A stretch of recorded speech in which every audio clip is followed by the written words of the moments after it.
কাঞ্চন মজুমদার অনেক কাল পরে তার বন্ধু জ্যোতিষ মিত্রের আড্ডায় এসেছে। তাকে দেখে সকলে উৎসুক হয়ে নানা রকম সম্ভাষণ করতে লাগলো। আরে, এসো এসো। এতদিন কোথায় ডুব মেরেছিলে? বিদেশে বেড়াতে গিয়েছিলে নাকি? ব্যারিস্টারিতে খুব রোজগার হচ্ছে বুঝি, তাই গরিবদের আর মনে পড়ে না? প্রবীণ পিনাকি সর্বজ্ঞ বললেন, ব্যথা করলে না এখনো আইবুড়ো কার্তিক হয়ে আছো? কাঞ্চন বলল, কই আর বিয়ে হলো সর্বজ্ঞ মশাই, পাত্রীই জুটছে না। উপেন দত্ত বলল, আমাদের মতো চুনোপুটি সকলেরই কোন কালে জুটে গেছে, শুধু তোমারই জোটে না কেন? অমন মদনমোহন চেহারা, উদীয়মান ব্যারিস্টার, দেদার পৈতৃক টাকা, তবু বিয়ে হয় না? ধনুক ভাঙা পণ কিছু আছে বুঝি? এদিকে বয়স তো হু হু করে বেড়ে যাচ্ছে, চুল উঠে গিয়ে ডিউক অফ এডিনবরোর মতো প্রশস্ত ললাট দেখা দিচ্ছে। খুঁজলে দু চারটে পাকা চুলও বেরুবে। পাত্রীরা তোমাকে বয়কট করেছে নাকি? বয়কট করলে তো বেঁচে যেতুম। 16 থেকে 32 যেখানে যিনি আছেন সবাই ছেঁকে ধরেছেন। গন্ডা গন্ডা রূপসী যদি আমার প্রেমে পড়তে চান তবে বেছে নেব কাকে? উপেন বলল, উহ, দেমাকের ঘটাখানা দেখো। তুমি কি বলতে চাও গন্ডা গন্ডা রূপসীর মধ্যে তোমার উপযুক্ত কেউ নেই?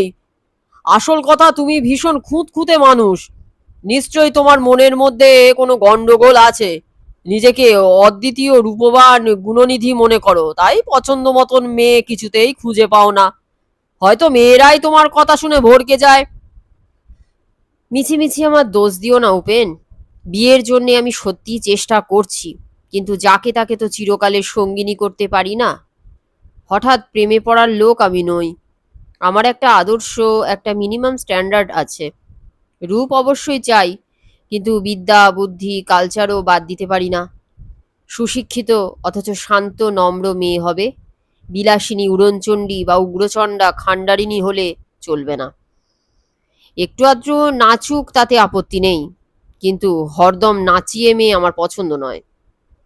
মনের মতন স্ত্রী আবিষ্কার করা কি সোজা কথা? এ পর্যন্ত তো খুঁজে পাইনি। পাবার কোনো আশা আছে কি? তা আছে, সেই জন্যই তো জ্যোতিষের কাছে এসেছি। আচ্ছা জ্যোতিষ, এই গণেশ মুন্ডা জায়গাটা কেমন? তুমি তো মাঝে মাঝে সেখানে যেতে। শুনেছি এখন আর নিতান্ত দেহাতি পল্লী নয়, অনেকটা শহরের মতন হয়েছে। জ্যোতিষ বলল, তোমার নির্বাচিতা প্রিয়া ওখানেই আছেন নাকি? নির্বাচন এখনো করিনি। শম্পা সেন ওখানকার নতুন গার্লস স্কুলের নতুন হেডমিস্ট্রেস। মাস 4-5 আগে নিউ আলিপুরে আমার ভাগিনীর বিয়ের প্রীতিভোজে একটু পরিচয় হয়েছিল। খুব লাইকলি পার্টি মনে হয়, তাই আলাপ করে বাজিয়ে দেখতে চাই। পিনাকি সর্বজ্ঞ বললেন, শম্পা সেনও তো তোমাকে বাজিয়ে দেখবেন। তিনি তোমাকে পছন্দ করবেন এমন আশা আছে? কি বলছেন সর্বজ্ঞ মশাই? আমি প্রপোজ করলে রাজি হবে না এমন মেয়ে এদেশে নেই। উপেন বলল, তবে অবিলম্বে যাত্রা করো বন্ধু। তোমার পদার্পণে তুচ্ছ গণেশ মুন্ডা ধন্য হবে। গিয়ে হয়তো দেখবে তোমাকে পাবার জন্যে শম্পা দেবী পার্বতীর মতন কৃচ্ছ সাধনা করছেন। আহ, ঠাট্টা রাখো, কাজের কথা হোক। ওখানে শুনেছি হোটেল নেই, ডাক বাংলোও নেই। জ্যোতিষ, তুমি নিশ্চয় ওখানকার খবর রাখো, একটা বাসা জোগাড় করে দিতে পারো? তা বোধহয় পারি, তবে তোমার পছন্দ হবে কিনা জানি না। আমার দূর সম্পর্কের এক খুড় শাশুড়ি তার মেয়েকে নিয়ে ওখানে থাকেন। মেয়ে কি একটা সরকারি নারী উদ্যোগশালা না সর্বাত্মক শিল্পাশ্রমের ইনচার্জ। নিজের বাড়ি আছে, মা আর মেয়ে দোতলায় থাকেন। একতলাটা যদি খালি থাকে তো তোমাকে ভাড়া দিতে পারেন। তবে আজই একটা প্রিপেড টেলিগ্রাম করো, আমি 3-4 দিনের মধ্যেই যেতে চাই। একটা চাকর সঙ্গে নেব, সেই রান্না আর সব কাজ করবে। উত্তর এলেই আমাকে টেলিফোনে জানিও। আচ্ছা সর্বজ্ঞ মশাই, আজ উঠলুম, যাবার আগে আবার দেখা করব। উপেন বলল, তার জন্যে ব্যস্ত হইও না, তবে ফিরে এসে অবশ্যই ফলাফল জানিও। আমরা উদ্গ্রীব হয়ে রইলুম, কিন্তু শুধু হাতে যদি এসো তো দুও দেব। কাঞ্চন মজুমদার চলে যাবার পর পিনাকি সর্বজ্ঞ বললেন, ওর মতন দাম্ভিক লোকের বিয়ে কোনো কালে হবে না, হলেও ভেঙে যাবে। কাঞ্চনের জোড়া ভুরু সুলক্ষণ নয়। বিষ বৃক্ষের হীরা, চোখের বালির বিনোদ বৌঠান, ঘরে বাইরে সন্দীপ, গৃহদাহর সুরেশ, সব জোড়া ভুরু, তারা কেউ সংসারী হতে পারেনি। উপেন বলল, সন্দীপ আর সুরেশের জোড়াভুরু কোথায় পেলেন? বই খুঁজলেই পাবে, না যদি পাও তো ধরে নিতে হবে। শম্পা সেনের যদি বুদ্ধি থাকে তবে নিশ্চয়ই কাঞ্চনকে হাঁকিয়ে দেবে। জ্যোতিষ বলল, শম্পা সেনকে চিনি না, সে কি করবে তাও জানি না, তবে অনুমান করছি গণেশ মুন্ডায় দাঁড় কাগের ঠোক্কর খেয়ে কাঞ্চন নাজেহাল হবে। উপেন প্রশ্ন করল, দ্বারকাগদিকে? সম্পর্কে আমার শালি, যে খুড়শাশুড়ির বাড়িতে কাঞ্চন উঠতে চায় তাঁরই কন্যা, তারও জোড়া ভুরু। আগে নাম ছিল শ্যামা, ম্যাট্রিক দেবার সময় নিজেই নাম বদলে তমিশ্রা করে। কালো আর শ্রীহীন, সেজন্য লোকে আড়ালে তাকে দাঁড় কাক বলে। উপেন বলল, তাহলে কাঞ্চন নাজেহাল হবে কেন? কোনো সুন্দরী মেয়ে এ পর্যন্ত তাকে বাঁধতে পারেনি, তোমার কুৎসিত শালীকে সে গ্রাহ্যই করবে না। এই দাঁড় কাক তমিশ্রার হিস্ট্রি একটু শুনতে পাই না? অবশ্য তোমার যদি বলতে আপত্তি না থাকে। আপত্তি কিছুই নেই। ছেলেবেলায় বাপ মারা যান, অবস্থা ভালো, বিডন স্ট্রিটে একটা বাড়ি আছে। মায়ের সঙ্গে সেখানে থাকতো আর স্কটিশ চার্চে পড়তো।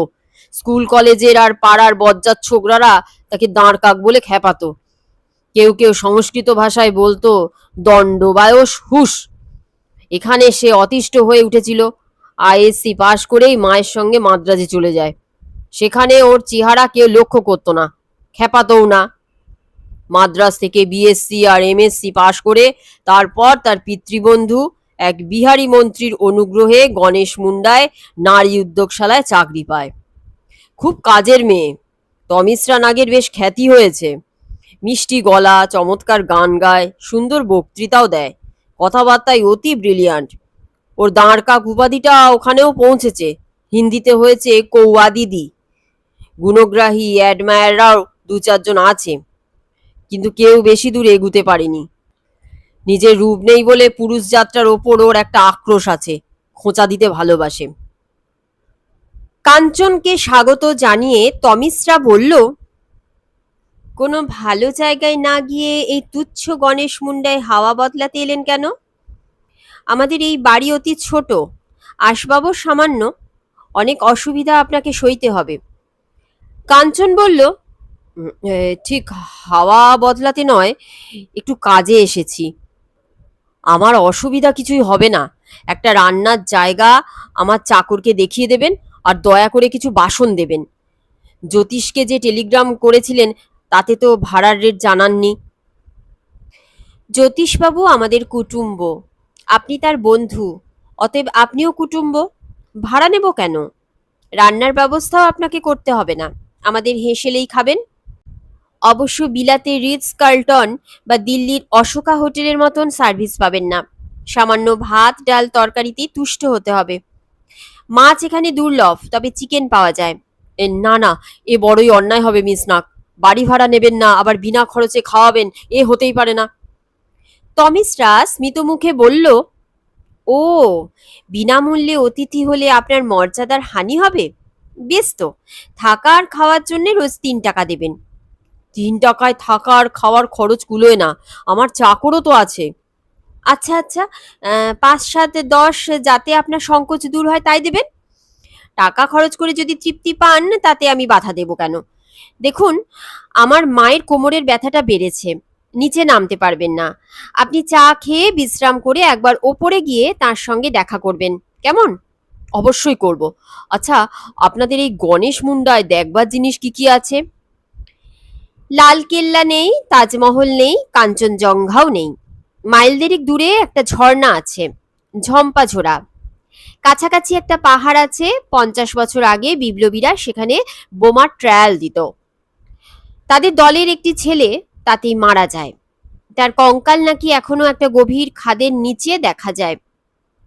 ওই যে মাঠ দেখছেন, ওখানে প্রতি সোমবারে একটা হাট বসে। তাতে ময়ূর, হরিণ, ভালুকের বাচ্চা থেকে মধু, মোম, ধামা, চুবড়ি পর্যন্ত কিনতে পাবেন। আর আপনার নিজের কীর্তি, মহিলা উদ্যোগশালা নাকি, তাও তো দেখতে হবে। গাড়িটা আনতে পারিনি, হেঁটেই সব দেখব। আপনি সঙ্গে থেকে দেখাবেন তো? দেখাবো বই কি। আপনার মতন সম্ভ্রান্ত পর্যটক এখানে কজন আসে? বিকালবেলায় আমার সুবিধে, সকালে দুপুরে কাজ থাকে। যেদিন বলবেন সঙ্গে যাব। 3 রকম লোক ডায়েরি লেখে: কর্মবীর, ভাবুক আর হামবড়া। কাঞ্চনেরও সে অভ্যাস আছে। রাত্রে শোবার আগে সে ডায়েরিতে লিখল, পুয়োর তমিশ্রা নাগ, তোমার জন্য আমি রিয়েলি সরি। যেরকম সতৃষ্ণ নয়নে আমাকে দেখছিলে তাতে বুঝেছি তুমি সরাহত হয়েছ। কথাবার্তায় মনে হয় তুমি অসাধারণ বুদ্ধিমতী। দেখতে বিশ্রী হলেও তোমার একটা চার্ম আছে, তা অস্বীকার করতে পারি না। কিন্তু আমার কাছে তোমার কোনো চান্সই নেই। এই সোজা কথাটা তোমার অবিলম্বে বোঝা দরকার, নয়তো বৃথা কষ্ট পাবে। কালই আমি তোমাকে ইঙ্গিতে জানিয়ে দেব। পরদিন সকালে কাঞ্চন বলল, আপনাকে এখনই বুঝি কাজে যেতে হবে? যদি সুবিধা হয় তো বিকেলে আমার সঙ্গে বেরুবেন। এখন আমি একটু একাই ঘুরে আসি। আচ্ছা, শম্পা সেনকে চেনেন? গার্লস স্কুলের হেডমিস্ট্রেস। তমিশ্রা বলল, খুব চিনি, চমৎকার মেয়ে। আপনার সঙ্গে আলাপ আছে? কিছু আছে। যখন এসেছি তখন একবার দেখা করে আসা যাক। বেশ সুন্দরী না? আর চার্মিং। শুনেছি এখনো হার্ট হোল আছে, জড়িয়ে পড়েনি। হ্যাঁ, রূপে গুণে খাসা মেয়ে। ভালো করে আলাপ করে ফেলুন, ঠকবেন না। স্কুলের কাছে একটা ছোট বাড়িতে শম্পা বাস করে। কাঞ্চন সেখানে গিয়ে তাকে বলল, গুড মর্নিং মিস সেন। চিনতে পারেন? আমি কাঞ্চন মজুমদার। সেই যে নিউ আলিপুরে আমার ভগিনীপতি রাঘব দত্তর বাড়িতে আপনার সঙ্গে আলাপ হয়েছিল, মনে আছে তো? হ্যাঁ হ্যাঁ, মনে আছে বই কি। আপনি হঠাৎ এদেশে এলেন যে? এখন তো চেঞ্জের সময় নয়। এখানে একটু দরকারে এসেছি। ভাবলুম যখন এসে পড়েছি তখন আপনার সঙ্গে দেখা না করাটা অন্যায় হবে। মনে আছে সেদিন আমাদের তর্ক হচ্ছিল, গেটে বড় না রবীন্দ্রনাথ বড়? আমি বলেছিলুম গেটের কাছে রবীন্দ্রনাথ দাঁড়াতে পারেন না। আপনি তা মানেননি। ডিনারের ঘন্টা পড়ায় আমাদের তর্ক সেদিন শেষ হয়নি। এখানে তার জেদ টানতে চান নাকি? তর্ক আমি ভালোবাসি না। আপনার বিশ্বাস আপনার থাকুক, আমারটা আমার থাকুক। তাতে গেটে কি রবীন্দ্রনাথের ক্ষতিবৃদ্ধি হবে না? আচ্ছা, তর্ক থাকুক। আমি এখানে নতুন এসেছি, দ্রষ্টব্য যা আছে সব দেখতে চাই। আপনি আমার গাইড হবেন? এখানে দেখবার বিশেষ কিছু নেই। আপনি উঠেছেন কোথায়? তমিশ্রা নাককে চেনেন? তাদেরই বাড়িতে আছি। তমিজটাকে খুব চিনি, সেই তো আপনাকে দেখাতে পারবে। আমার চাইতে ঢের বেশি দিন এখানে বাস করছে, সব খবরও রাখে। আমার সময়ও কম, বেলা 10টার সময় স্কুলে যেতে হয়। সকালে ঘন্টাখানিক সময় হবে না? আচ্ছা, চেষ্টা করব, কিন্তু সব দিন আপনার সঙ্গে যেতে পারবো না। কাল সকালে আসতে পারেন। আরো কিছুক্ষণ থেকে কাঞ্চন চলে গেল। দুপুরবেলা ডায়েরিতে লিখল, মিস শম্পা সেন, তোমাকে ঠিক বুঝতে পারছি না। এখানে আসবার আগে ভালো করেই খোঁজ নিয়েছিলুম। সবাই বলেছে এখনো তুমি কারো সঙ্গে প্রেমে পড়নি। আমি এখানে এসে দেরি না করে তোমার কাছে গিয়েছি। এতে তোমার খুব ফ্ল্যাটার্ড আর রীতিমতো উৎফুল্ল হবার কথা।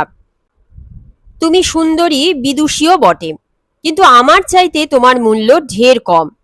রূপে গুণে বিত্তে আমার মতন পাত্র তুমি কটা পাবে?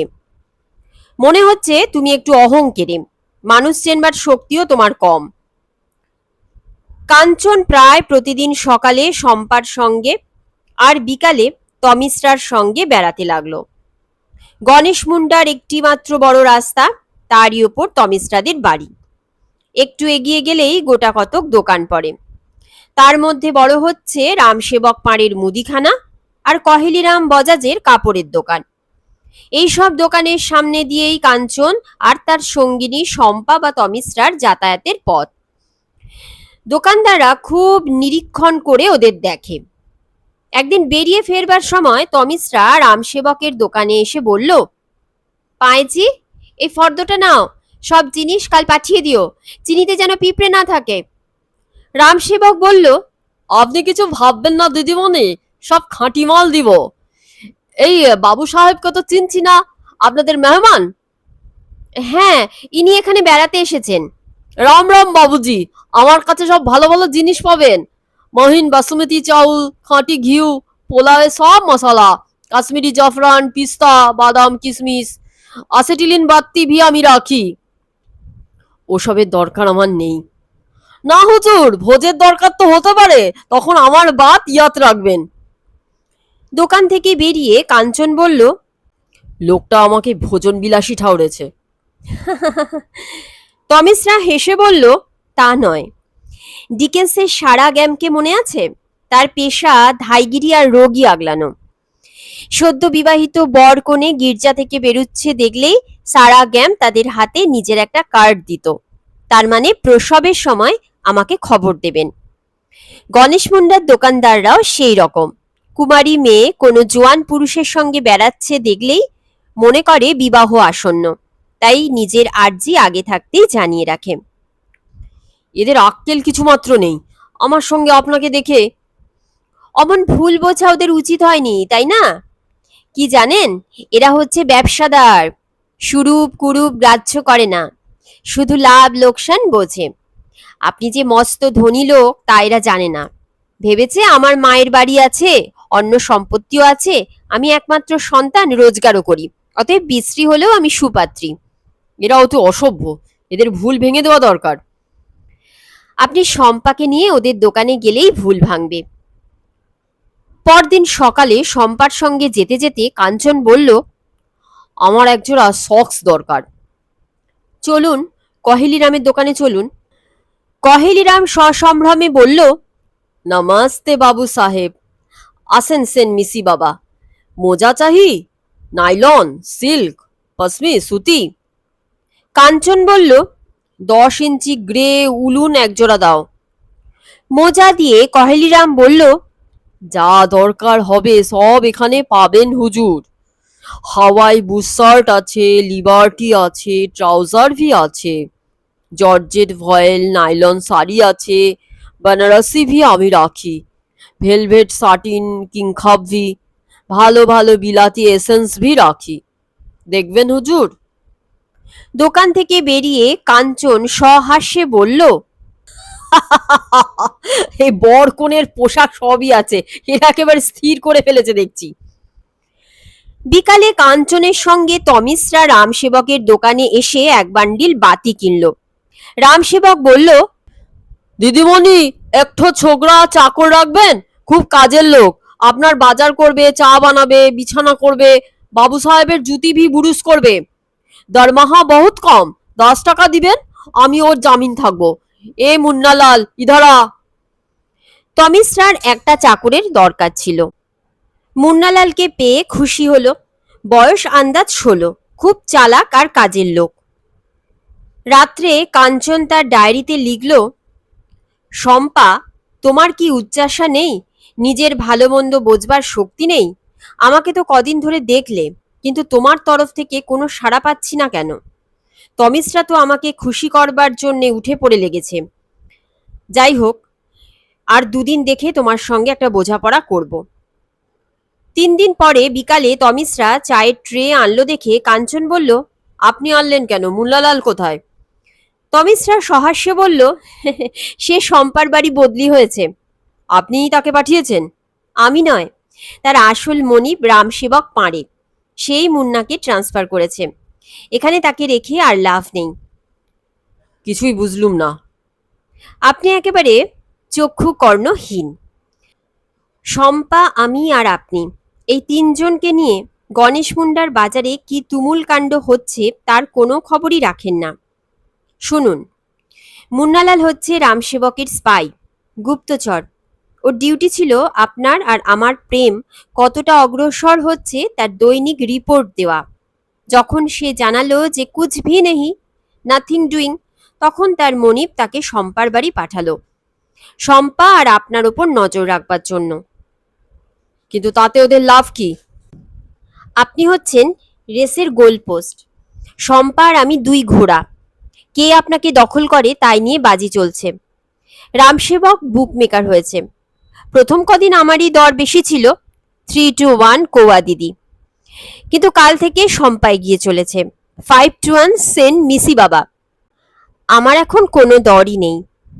উফ, এখানকার লোকেরা একেবারে হার্টলেস, মানুষের হৃদয় নিয়ে জুয়া খেলে। না, চটপট এর প্রতিকার করা দরকার। সে তো আপনারই হাতে। কালই শম্পার কাছে আপনার হৃদয় উদ্ঘাটন করুন আর তাকে নিয়ে কলকাতায় চলে যান।